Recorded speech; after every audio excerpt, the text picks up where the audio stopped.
میرے دوستوں، حضرت ابوبکر صدیق رضی اللہ تعالیٰ عنہ کی جو اصل نام تھے ان کا عبداللہ، ایام جاہلیت میں ان کی نام عبد الکعبہ تھا۔ رسول مقبول صلی اللہ علیہ وسلم نے جب سب سے پہلے حضرت صدیق اکبر رضی اللہ تعالیٰ عنہ نے اسلام قبول کیے ہیں تو اللہ کے رسول نے ان کے نام عبداللہ رکھا اور ان کی کنیت ابو بکر ہے۔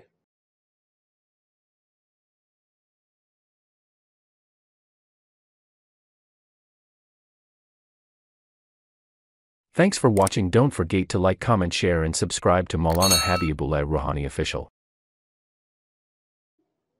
میرے دوستوں، حضرت ابوبکر صدیق رضی اللہ تعالیٰ عنہ کی جو اصل نام تھے ان کا عبداللہ، ایام جاہلیت میں ان کی نام عبد الکعبہ تھا۔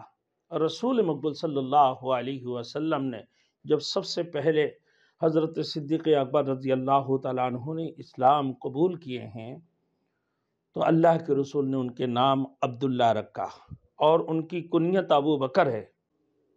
لقب ان کی صدیق اور عتیق تھے۔ ان کی والد محترم کے نام تھے عثمان، ان کی کنیت ابو قحافہ، اور ان کی والدہ محترمہ کا نام تھی سلمہ، کنیت ان کی ام خیر تھے۔ حضرت ابوبکر صدیق رضی اللہ تعالیٰ عنہ آپ صلی اللہ علیہ وسلم کی قبیلوں میں سے یعنی قبیلہ قریش کی شاخ بنی تمیم میں سے تھے۔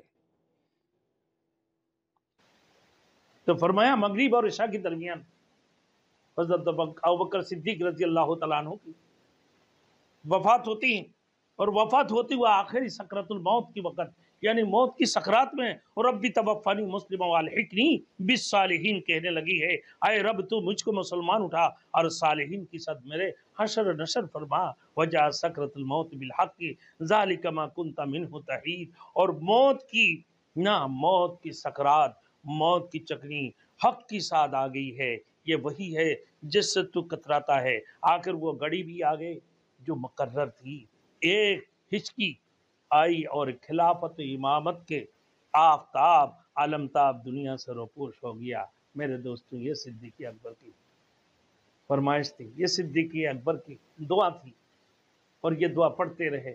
اللہ ہم سب کو بھی موت سے پہلے موت کی تیاری کرنے کی توفیق عطا فرمائے، اور صدیق اکبر جیسے موت اللہ رب العزت ہمیں ہمیشہ دعا کرنا چاہیے اللہ سے، یا رب العالمین تو ہمیں بھی موت کے وقت میں دعا پڑھتے ہوئے، کلمہ پڑھتے ہوئے کلمہ طیبہ ہمیں نصیب فرما۔ وآخر دعوانا ان الحمدللہ رب العالمین۔